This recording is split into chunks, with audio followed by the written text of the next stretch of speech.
Sid. Oh, your new companion appears much more formidable than your uncle. Should I be worried? You haven't been introduced. Jill, Clive has told me much about you. All lies, I'm sure. Your Stolas said that Dalamil has a bandit problem. Indeed. Although, you're a little late. They left with our food and guild days ago. Any idea where they went? The desert's a big place. Your guess is as good as mine. But the fact is, I have more immediate concerns. What did you say to me? What did you say? Ah, as if by magic. Let's just say we've yet to reach a consensus about how to solve Dalamil's little problem. And at this rate, it won't be the actions of the bandits which prove to be our undoing. It will be our own. I've tried reasoning with the dissenting parties, but even the Desert Hare has limits. Perhaps we could talk to them. What makes you think they'll listen to us? What makes you think they won't? She makes a fair point, Sid. And you won't have wasted much of your precious time if you fail. They're just across the courtyard.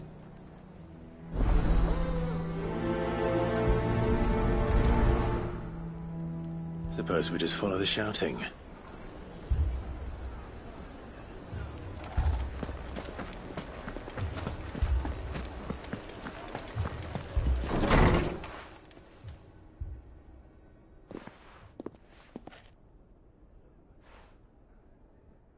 You wouldn't talk like that if it had been your men whose throats were slit. Blood for blood, it's the only way. We hire mercenaries and have them mount the bandits' heads on our walls as a lesson to the rest. And what happens when those mercenaries are slaughtered like your men? Are you going to hire more? We're better off using that coin to buy food and supplies. If we hire mercenaries, the only thing we're buying is the bandits' ire. And you cannot fill empty bellies with that. Do you hear me? But what happens when they come back? Maybe it'll be your throat that's slit. That's enough. Both of you. Any more of this and I'll throw you out myself. Come back when you're ready to talk like adults.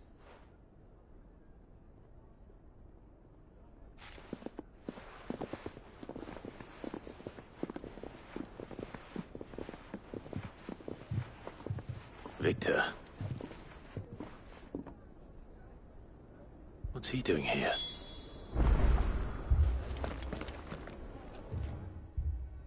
Sid. And Lady Jill. What brings you here? I was about to ask you the same thing. Costness is in chaos, and the markets have all but ceased to operate. The Briar's Kiss here in Dalamil is the only place I can reliably obtain supplies. I was here to do just that when Master Lubor told me of his troubles. He thought I might be able to talk some sense into these fools.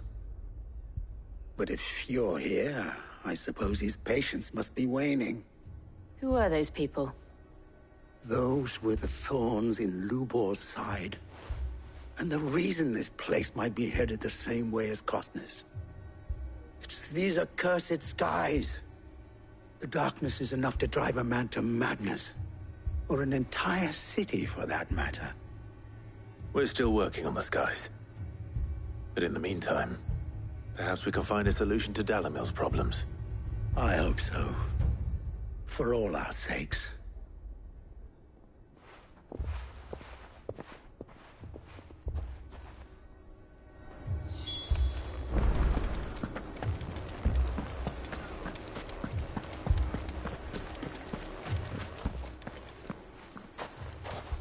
So, you see my predicament? What I saw was a room full of people who were angry and afraid. And with good reason by the sound of it. But if left to smolder, that anger and fear could set the entire town alight. My thoughts exactly. What to do?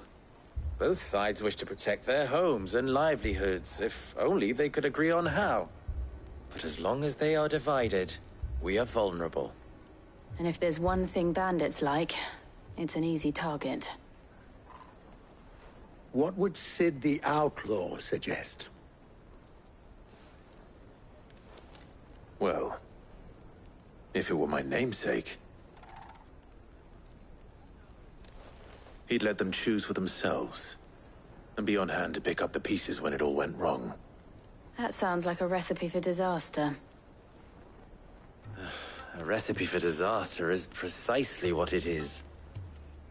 But perhaps that realization would be enough to make them question the ingredients. While it's plain neither Conrad nor Natalie will countenance the other's proposal, it may still be possible to make them doubt their own. Before presenting them with a third option. And that would be? To pool our resources and save the city ourselves. Why fight each other? When all that fear and anger can be directed at the bandits. It appears we have a plan of action. Victor, pay Conrad a visit. See if you can't convince him of his folly. I'll speak with Natalie. As you wish. Your faces are not well known in this town. That may prove useful. Don't worry, Victor and I will do most of the talking. You need only play along. Play along. What he means to say is yes.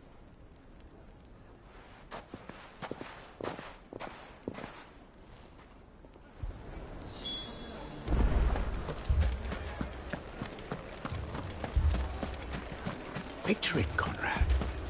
Your own city guard. With you as captain. Me? I don't know about that.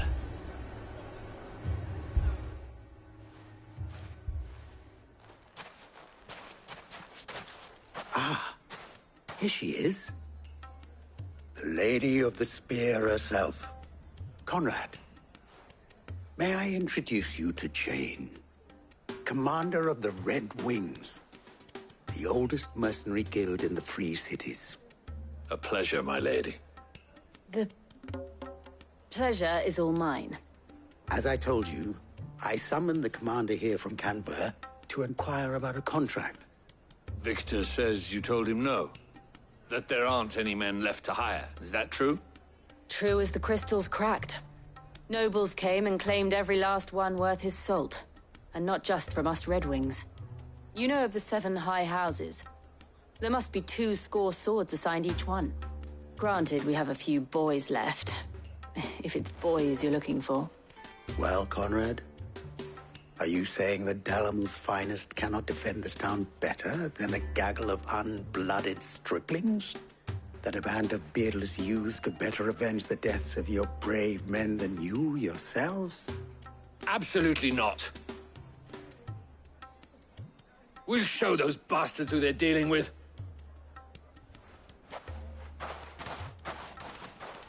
I can't believe that actually worked. Conrad's not what you call the brightest candle in the crypt. And there's a reason why I had you do the talking and not Sid. Well played, my lady.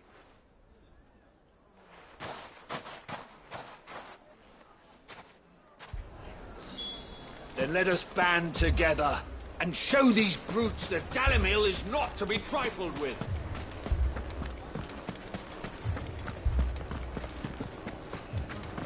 My shop. If I had my pickaxe, I would... I mean, it may still be possible to buy something. Ah, here he is now. Natalie, allow me to introduce Lord Underhill of Randalar's prestigious League of Merchants. Lord Underhill. At your service. Underhill. I was just telling the good lady of our conversation, my lord, and how you were lamenting the state of the capital's stores. Lubor says that not only are the granaries almost empty, but that war and the Blight mean this season's harvest won't be enough to fill them for winter. Indeed, certainly that is the case. The nobles in the capital are buying up the city's stocks of barley and wine, driving the prices higher than most commoners can afford. It is only a matter of time before the peasants revolt. It is worse than I thought. If what Lord Underhill says is true, I fear we have little hope of supplementing our stores, meager though they regrettably are. And while I applaud your endeavors to dissuade our more bellicose citizens from seeking vengeance, I sense Conrad is not wrong in his assessment of the bandits' likely return. Which means that now, more than ever, we will need to secure what little we still have. Food, weapons, herbs, everything. If our humble town is to endure not only this hardship, but those that are certain to follow, we must stand united. All right. If it will help to protect my home, I'll do it. But you needn't have gone through this charade.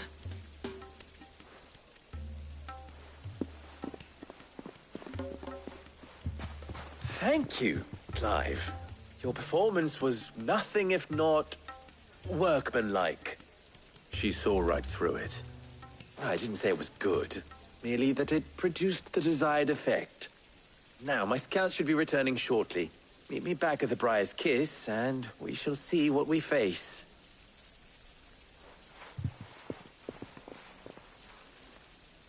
I'm not convinced our roles in this ruse were entirely necessary.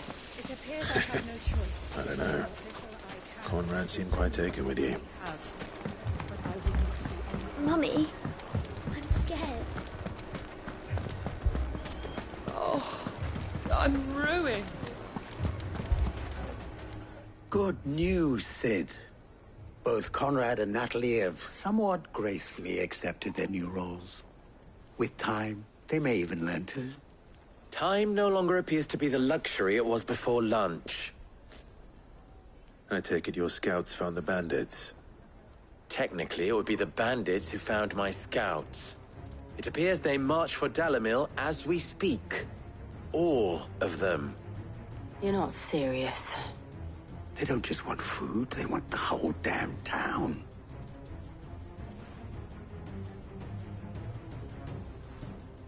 I have a favor to ask. I'm told the bandits march in two groups, one from the south and one from the desert, in a move doubtless intended to stretch our already gossamer-thin defenses. Very well. Jill and I will meet those from the desert. But what of the rest?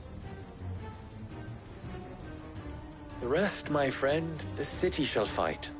Together. The stakes, I concede, are high. But if this does not unite Dalimil, nothing will. That is a lot of faith to put into those who had their hands around each other's throats but a moment ago. Then it will be for us to see that their hands are kept occupied. And I do mean us. I thought you might say that. We'll hold them off for as long as we can. And we will do the same.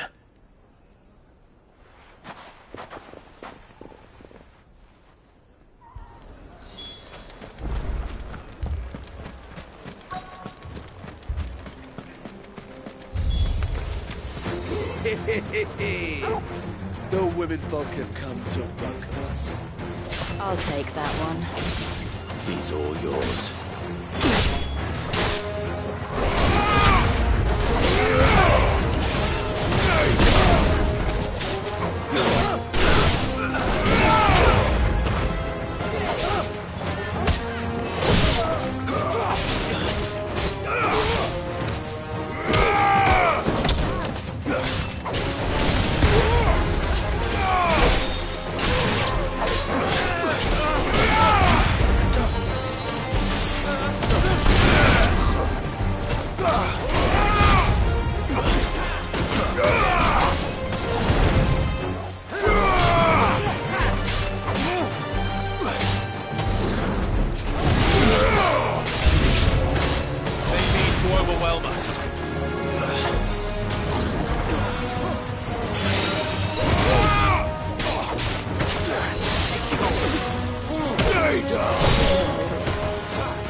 slow.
The townspeople.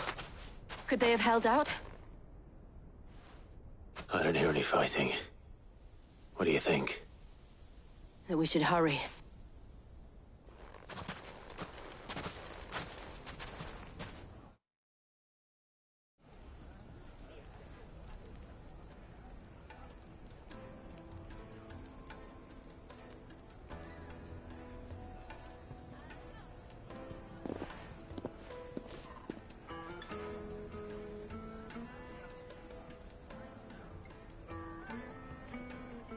Natalie, I owe you an apology. You did well out there. The inn would have been lost had you not held the line. Without you, there would have been no line to hold. You saved us, Conrad. You saved Dalimil. We all saved Dalimil.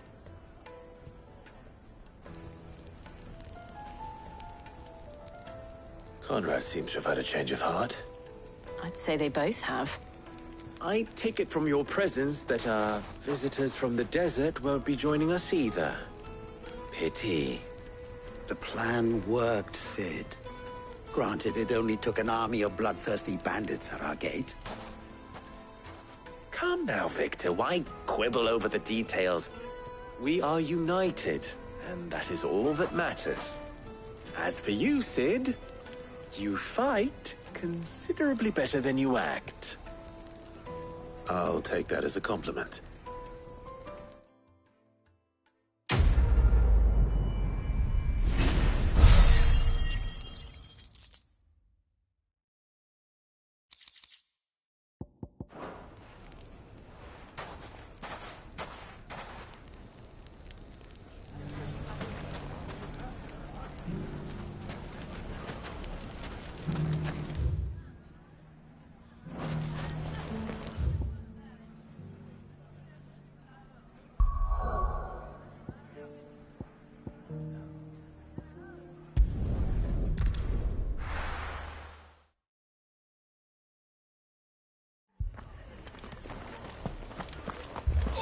man's gonna die if we don't get him to a healer.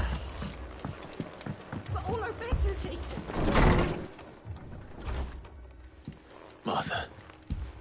It's good to see you. And you, Clive. Jill? Otto said you'd been attacked by a Kashik. What exactly happened here? Those skies are what happened. Not long after they fell dark, we had our first visit.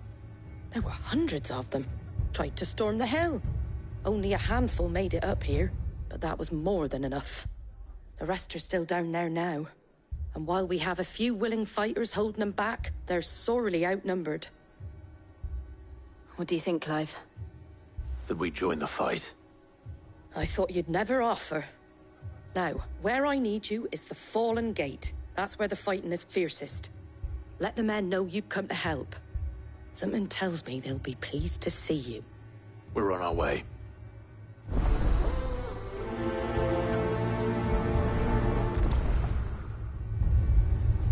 Do you think there are as many as Martha says? More.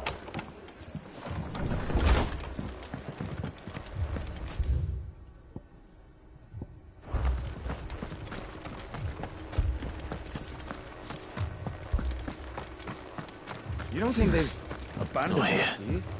Them not. Not a chance. Let's go.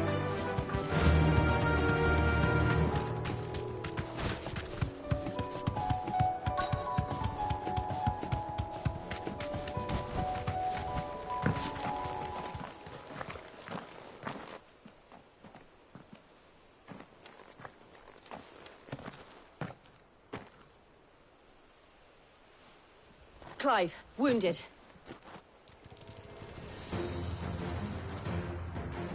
We deal with the Akashic first.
It's over.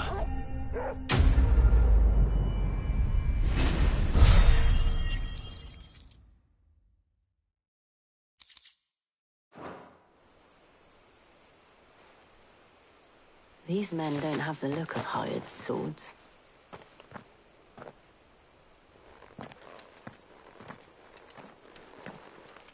If you've come to rob this place, You are mistaken, my Lord Rosfield. We're here by Madame Martha's leave. how do you know my name? Forgive me, my lord. There wasn't time for introductions. We're with the Guardians of the Flame. Wade's men? But how did you come to be here? Where is your commander?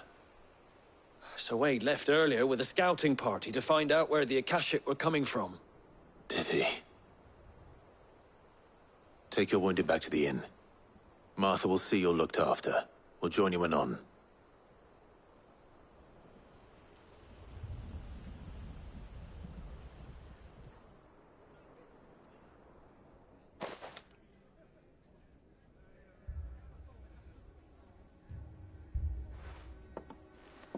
And to think you took them for thieves. A fine reward for holding off the horde, that is. When did Wade and his men arrive? Not long after Rosalith fell. The Guardians asked me to shelter some of them that had lost their homes. They were making ready to leave just as the skies turned, and we agreed it was best we stuck together. Martha! Trouble! The scouting party's almost at the lift, but they got a pack of Akashics snapping at their heels! And they've got wounded with them! They're not gonna make it! Damn it all. We'll worry about them, Martha. You look after everyone here. If any can still fight, send them to the lift. I will. You two be safe now.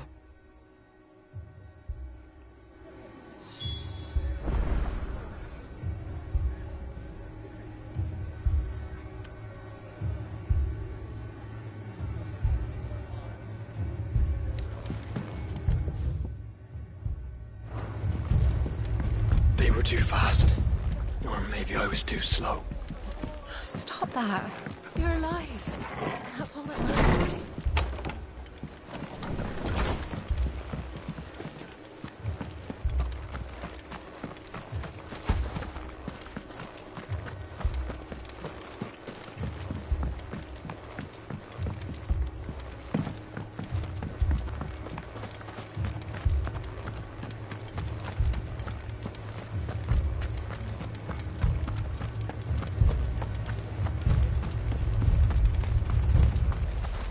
How do?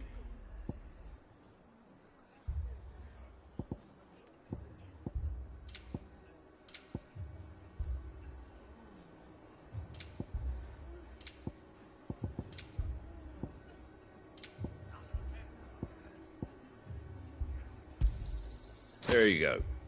Take care out there, eh?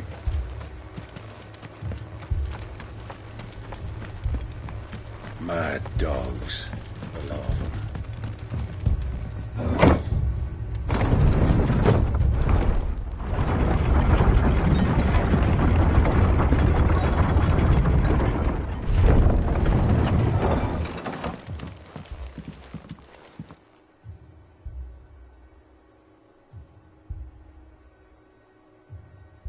Squire, I need you to get those who can still walk up the lift to Martha's. But what about... I didn't ask, Oscar. Sir. So, Wade. Lord Rossfield. If you aren't a sight for sore eyes.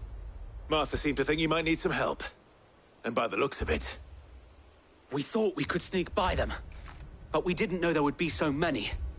How could we have? Behind you!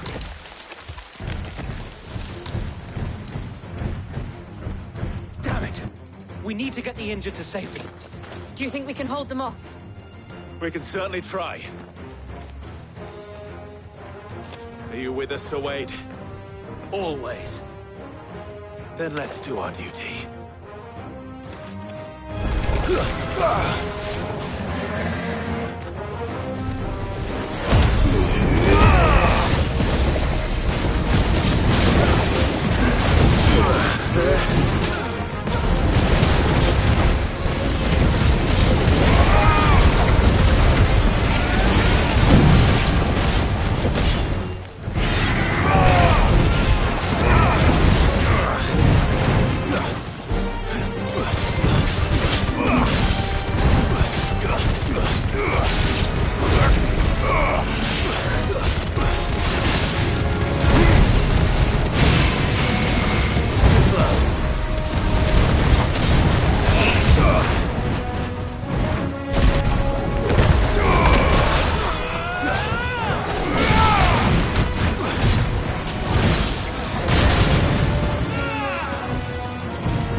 Is anyone hurt?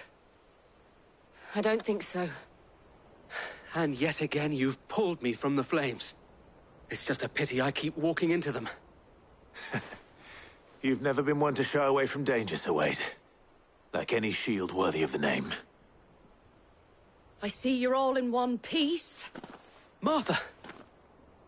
Is something wrong? The lookout saw smoke coming from down Eastpool way. Too thick to be a hearth. A second horde. Feel like finishing the job? Always. Jill and I will make for Eastpool.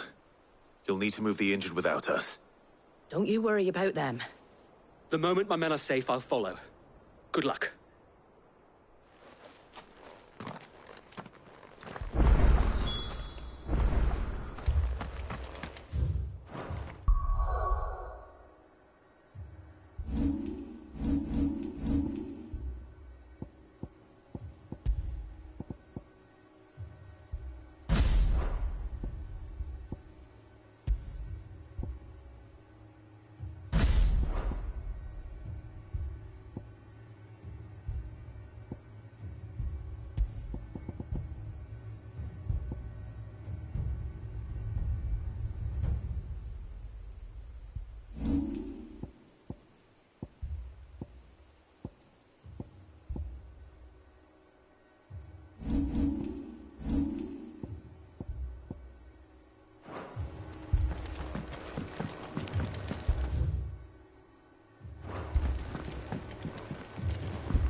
Mad dogs.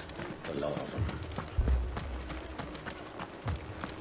My brothers. Shh, don't talk. This man's gonna die if we don't get him to a healer.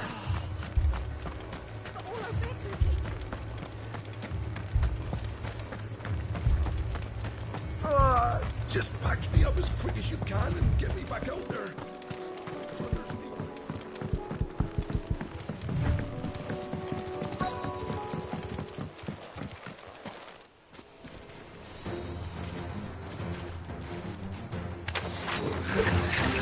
They're headed for the rest.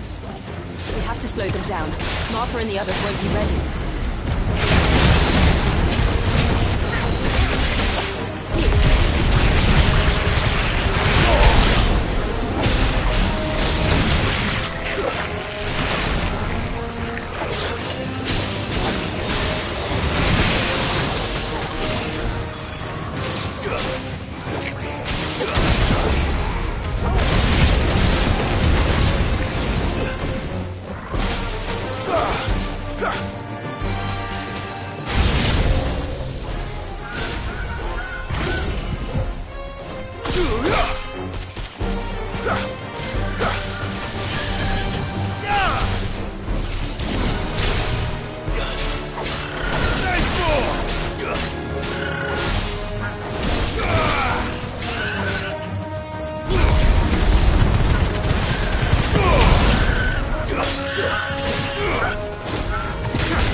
Too slow.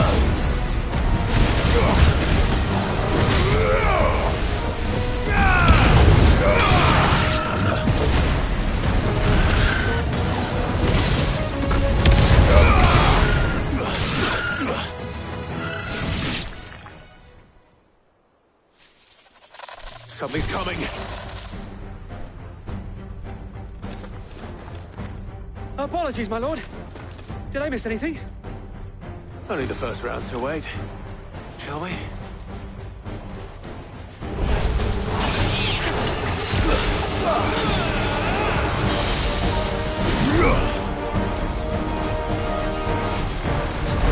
Too slow.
Do you see any more?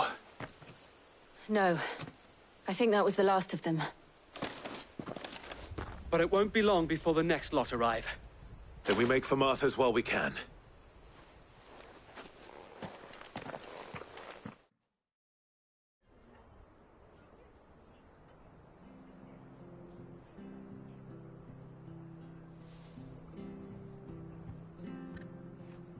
What did you find out there?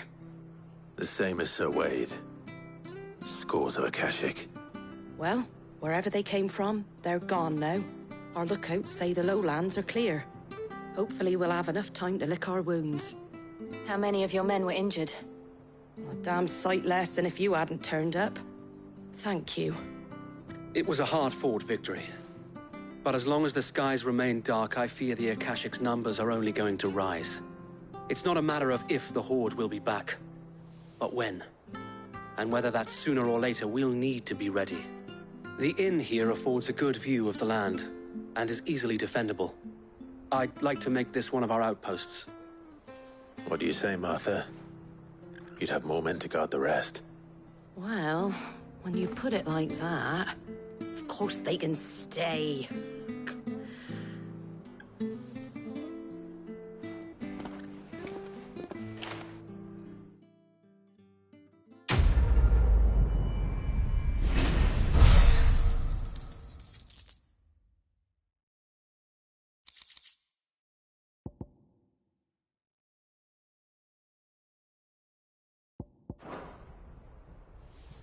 My lord, there's someone I'd like you to meet. Oscar, over here.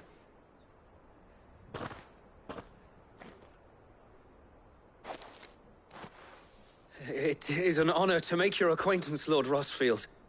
I am Oscar. Oscar of House Murdoch. Murdoch? I wasn't aware the Lord Commander had children. Oh, he didn't. But his brother, my father, did. I am Sir Rodney's nephew. Well, go on, then. It's not for me to ask him. Yes, Sir Wade.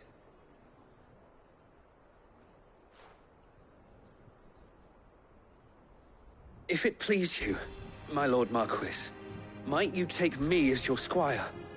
I would learn the duties of a shield from the finest. I'm sorry to disappoint you, Oscar, but I'm a shield no longer. Nor was I ever the finest. And spending time in the company of an outlaw hardly seems a fitting education for one aspiring to take his oaths. My Aunt Hannah once told me that a man is not defined by his title, but what he does in its name. You have accomplished much since taking on the mantle of Cid, winning no little honor in so doing. And I would sooner serve under an honorable outlaw than an unworthy shield. Not that Sir Wade and the other Guardians are... I mean to say that, they're... It's all right. We know what you mean. There is only so much the boy can learn from me, my lord. But a squire... Would that really be so bad? You were a squire once. And I'm certain Sir Rodney would approve.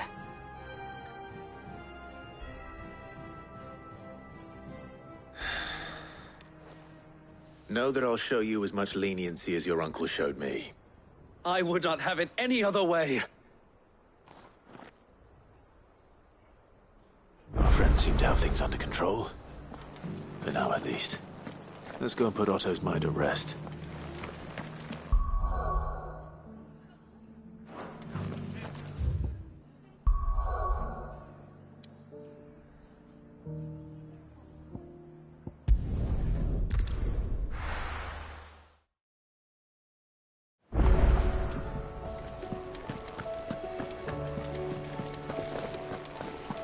Did you see that? Tell me you saw that.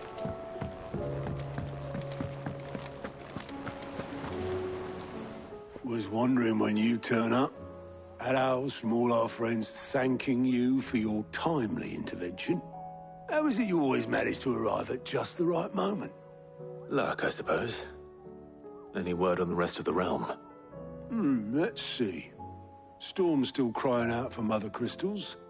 The nations are still in chaos, and the skies are still the colour of a kick in the kidneys 2 days on. So... Right. Clive, we knew this was going to happen. Well, not the bleeding skies part, but you take my point. Now's not the time to second-guess yourself. Now's the time to visit the infirmary. Talia says your brother's awake. Thank you, Otto.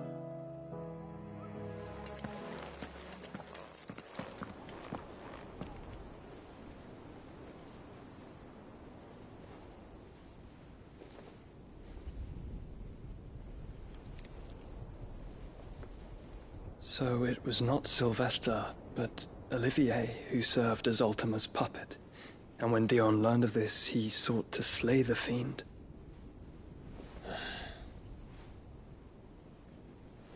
Only for his father to take the spear that would have freed him. Enough to drive a man to madness. Small wonder he hasn't stirred. I would be afraid to wake. Had I but reached out to him sooner, warned him of the threat Ultima posed. But now, both an empire and her prince lie broken. Joshua, what do you know of Ultima?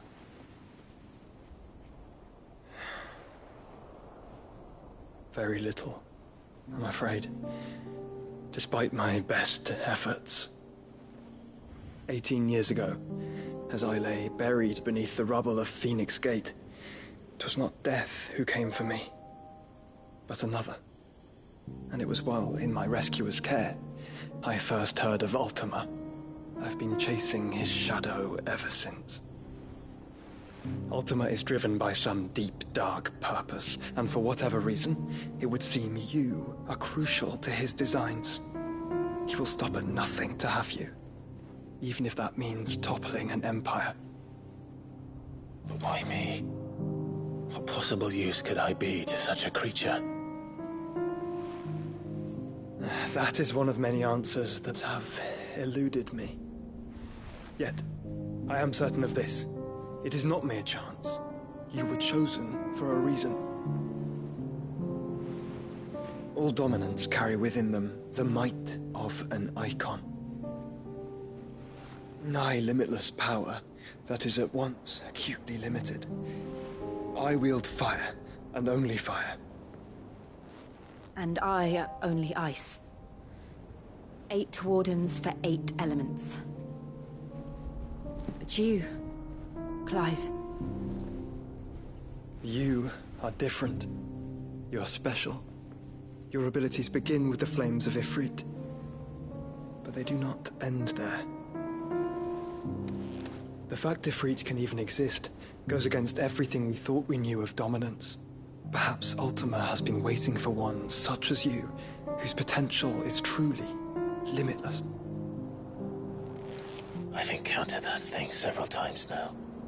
If it or he, as you say, needs me, why hasn't he claimed me as he did the boy? Were I to hazard a guess, I'd say the two of you are somehow incompatible. His mind not properly attuned to your body. His mind? Mind, awareness, spirit, call it what you wish. But I believe Ultima to be an embodiment of the concept.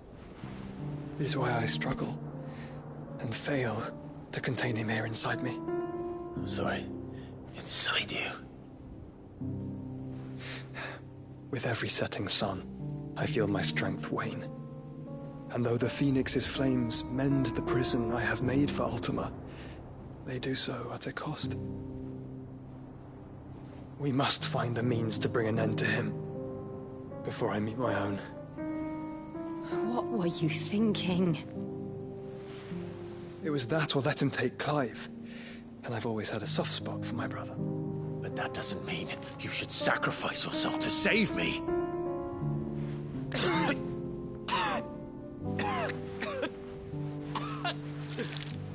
Joshua. Clive, it's Gav. There's an army of Akashic at the gates of Canver.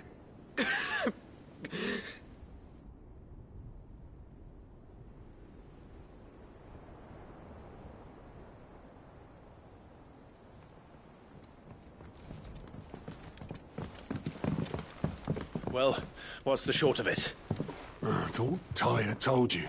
The capital of the Free Cities is under siege by an army of monstrosities. The City Guard are doing their best to stem the tide, but numbers ain't on their side. What of Lord Byron and Mid? Were they able to escape?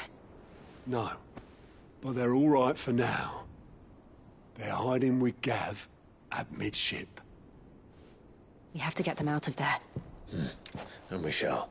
Otto, prepare a Stolas. Tell Gav to stay exactly where he is. Understood. Vivian, what's the swiftest route to the Free Cities?